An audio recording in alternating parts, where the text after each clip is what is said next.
Hello everyone, চলো দেখা যাক আজকে ইউনিভার্স তোমাদেরকে কি মেসেজ দিচ্ছেন।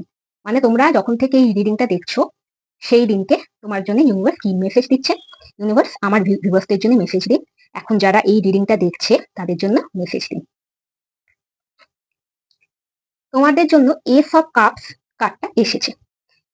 প্রথমে বলি যে S of cups brings the energy of love, healing, piece and emotional fulfilment. The Ace of Cups asks you to let go of past hurts and make space for blessings that are trying to enter your life. তোমাকে universe বলছেন পাস্টের pen বা সরো মানে দুঃখ কষ্টগুলোকে let go করো, আর নতুন যে blessings মানে ভালো জিনিসগুলো আশীর্বাদগুলো আসতে চলেছে সেগুলোকে অ্যাকসেপ্ট করো।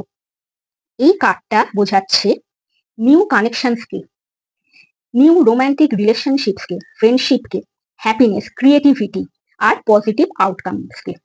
তোমার গাইডেন্স কি? Follow your heart with honesty, be open to giving and receiving love.